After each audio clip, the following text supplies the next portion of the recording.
होली का क्रम 13 तारीख को शायद होली जलेगी, 14 तारीख को गुरंडी रहती है, होली खिलाती है। मेरा निवेदन है, होली का त्योहार आ रहा है, उस फागुन के त्योहार में मेरा देवादिदेव महादेव माता पार्वती के साथ होली खेलता है, मेरा कृष्ण कन्हैया राधा रानी के साथ होली खेलता है। आप भी अपने इष्ट मित्रों के साथ होली खेलिए और दिल से खेलिए। तो कभी मौका लगे तो एक बार महादेव की होली खेलने के लिए आप सीहोर, कभी मौका लगे तुम ब्रज की होली तो बहुत खेले होगे, एक बार महादेव की होली खेलने सीहोर आओ। हमारा कुबेरेश्वर बाबा भी होली खेलता है, ऐसा रंग में रंगता है कि वो फिर रंग कभी छूटता ही नहीं। एक ही दिन करते हैं वहां, बस एक तो कभी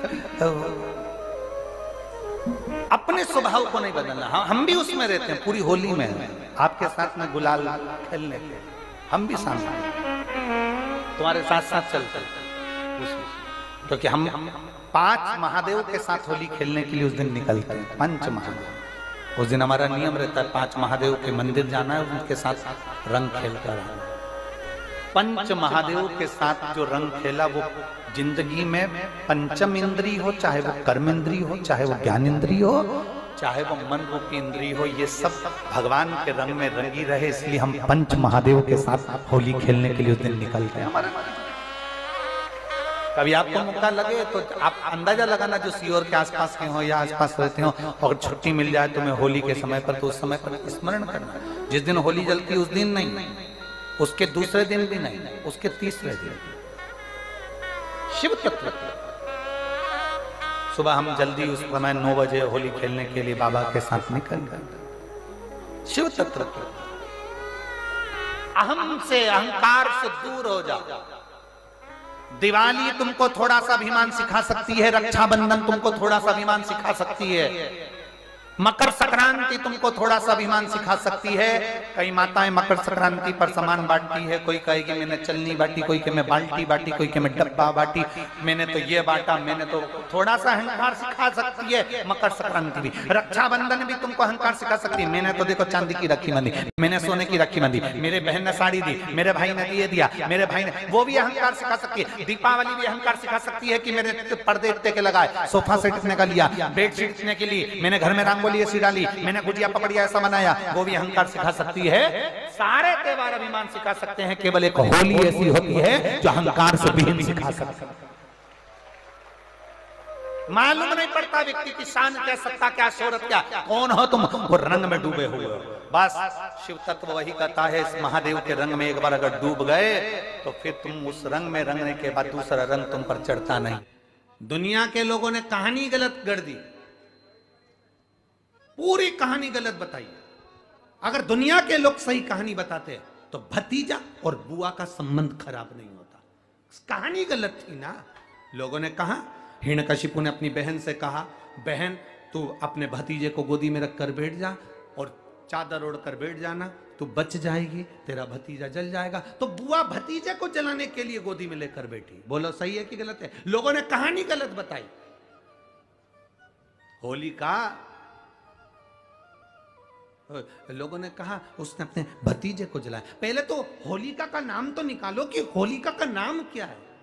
कथा वालों ने कह दिया हिरण्यकशिपु की बहन थी होलिका, वो अपने भतीजी प्रहलाद को गोदी में लेकर बैठ गई। वो प्रहलाद को हाथी के पांव के नीचे डाला, खोलते तेल में डाला, अग्नि में डाला, इसमें डाला, उसमें डाला, नहीं मरा। आखिरी में अपनी बहन से कहा होलिका, तो अपने भतीजे को गोदी में लेकर बैठ जा। पहले उस होलिका का असली नाम तो लाओ, जिस होलिका का नाम विष्णु पुराण में डूंडा लिखा है। क्या नाम लिखा है? डूंडा। होलिका का असली नाम लिखा है विष्णु पुराण में डूंडा। इसलिए आज भी होली में लकड़ी नहीं जलाई जाती, मोटे मोटे डूंड जलाए जाते हैं, क्योंकि उसका नाम डूंडा है। और डूंडा बैठी अग्नि में, भतीजे को गोदी में लेकर बैठ गई। उसके पास में एक ब्रह्मा जी की चादर थी, जिसको ओढ़ कर बैठ जाती थी तो आगी में जल नहीं सकती थी। डूंडा ने देखा चारों तरफ से आगी लग गई, मेरा भतीजा जल जाएगा। तो बुआ को लगा मेरा भतीजा जल जाएगा। बुआ वो होती है जो दुआ देती है, बुआ कभी बद्दुआ नहीं देती है। और डूंडा ने अपनी चादर को उतारा, आगी चारों तरफ से लग गई, बुआ को लगा मेरा भतीजा जल जाएगा, तो अपनी चादर उतार कर अपने भतीजे पे डाल दी और बुआ खुद जल गई पर अपने भतीजे को नहीं जलने दिया। ये कथा है, पर लोगों ने उसको पूरी पलट दिया, पूरा पलट दिया। बुआ कब जलाई अपने भतीजे को? आप में से इतनी सारी बुआ बैठी हैं, कभी अपने भतीजे को अपशब्द कहा? कभी अपने भतीजे को श्राप दिया? कभी अपने भतीजे को बद्दुआ दी? नहीं। जब भी बोलती हो मेरा भतीजा खूब फले फूले, भगवान कृपा करे, मेरे भाई जैसा नाम कमाए, मेरा भैया कितना नाम कमाता वैसा मेरा भतीजा नाम कमाए, तो भतीजे को चाहिए जब बुआ घर में आए तो अपने मम्मी पापा से कहना, पापा मम्मी 2 साड़ी देना, क्योंकि अब मेरी नौकरी लग गई है, मैं कमाने लगा हूं, मैं कमा रहा हूं, इसलिए मम्मी एक काम करना, 1 साड़ी पापा देंगे अपनी बहन को और 1 मैं दूंगा अपनी बुआ को। तो मम्मी कहेगी तू अपनी बहन को देना, बुआ को क्यों दे रहा है? तो कह देना अगर आज मैं दूंगा तो उसके भी भतीजे उसको देंगे। ये हमारे यहां क्रम चालू होना चाहिए। होली में मोटे मोटे ढूंढ जलाए जाते हैं।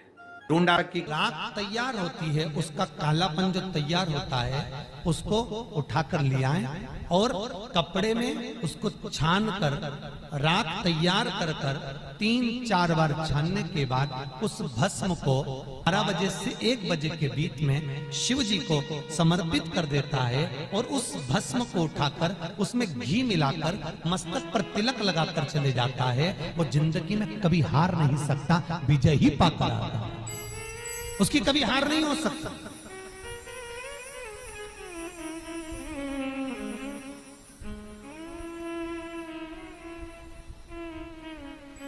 वो कभी हार नहीं सकता। शिव महापुराण की कथा कहती है वो भस्म विजयता को प्रदान करती है। आपको किसी से नहीं कहना, किसी के हाथ नहीं जोड़ना, केवल वो भस्म का तिलक लगाकर जिससे आपका काम निकालना है उसके सामने पहुंच जाए, आपको सुख का अनुभव हो जाए, कार्य सिद्ध।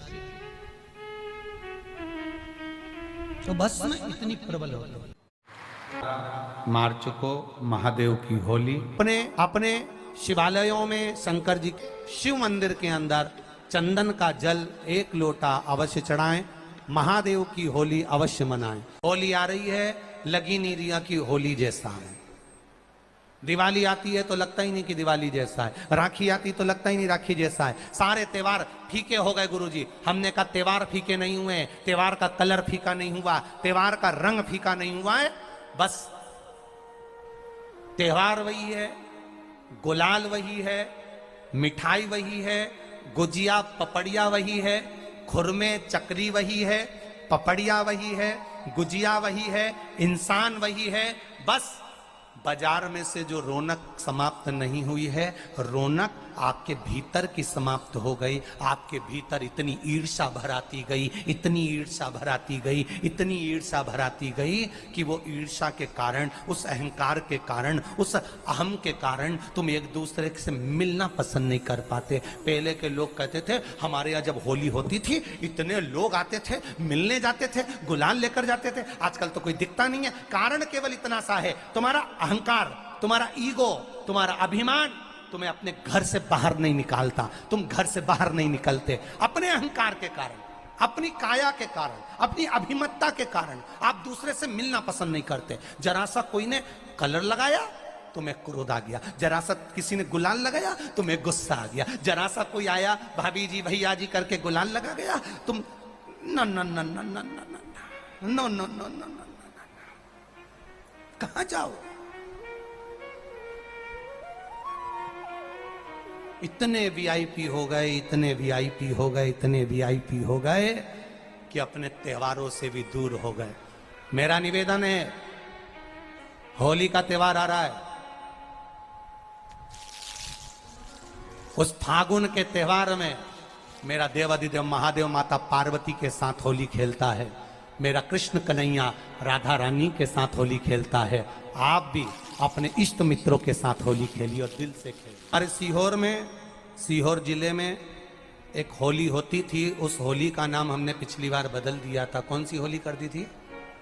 महादेव की होली। पिछली बार हमारे सीहोर जिले में हमेशा होती आई थी वो होली, थोड़ा उसका नाम हमने चेंज कर दिया था तो उसको महादेव की होली कर दिया था। मेरे सीहोर जिले के रहने वाले सभी रहवासियों से, जिले भर के निवासियों से निवेदन करना चाहूंगा, वो पुरानी होली को बंद कर महादेव की होली नाम दिया गया है। शिव मंदिर में जाना है, चंदन का जल शिव जी को 1 लोटा चढ़ाना। एक बात अपनी जिंदगी में उतार कर रखो, शंकर भगवान को घी का दिया भी लगाओ तो तुम्हारे घर में जो असली घी हो, थोड़ा सा भले 1 पत्ती लगाओ, भले इतनी सी बत्ती जलाओ, पर असली घी की जलाओ। शिव जी को अगर चंदन भी लगा रहे हो तो असली लगाओ। शंकर भगवान को चावल भी चढ़ा रहे हो तो असली चढ़ाओ। शंकर भगवान को अगर अष्टगंध भी चढ़ा रहे हो तो असली चढ़ाओ। केमिकल का कोई चीज मेरे महादेव को मत चढ़ाओ जिससे भगवान शिव की मूर्ति नष्ट हो। ऐसी कोई चीज मेरे महादेव को ना चढ़ाओ।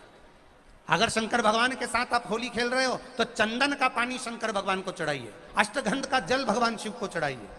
तो करो तैयारी, आ रहा है त्रिपुंड धारी महादेव की होली। बड़े आनंद के साथ मेरा निवेदन, अपने शिवालयों में, शंकर जी के मंदिरों में, सीहोर जिले के प्रत्येक शिव मंदिर के अंदर चंदन का जल 1 लोटा अवश्य चढ़ाएं, महादेव की होली अवश्य मनाएं।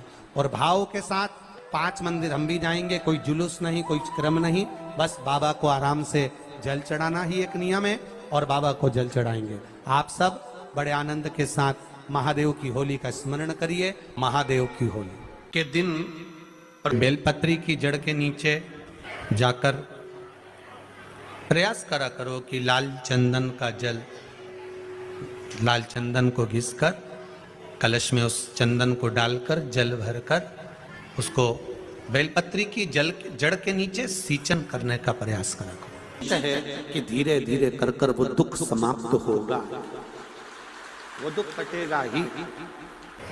एक बहुत ध्यान देने वाली बात है कि अगर मान लो कि कहीं पैसा अटक गया है, नहीं आ रहा है, बहुत अथक प्रयास कर लिया, चंदन का जो जल होता है ये व्यक्ति के जीवन में जो धन कहीं रुक गया, अटक गया, नहीं दे रहा, बेलपत्री के वृक्ष के नीचे, जड़ के नीचे सींचन करने से वो प्राप्त होता है।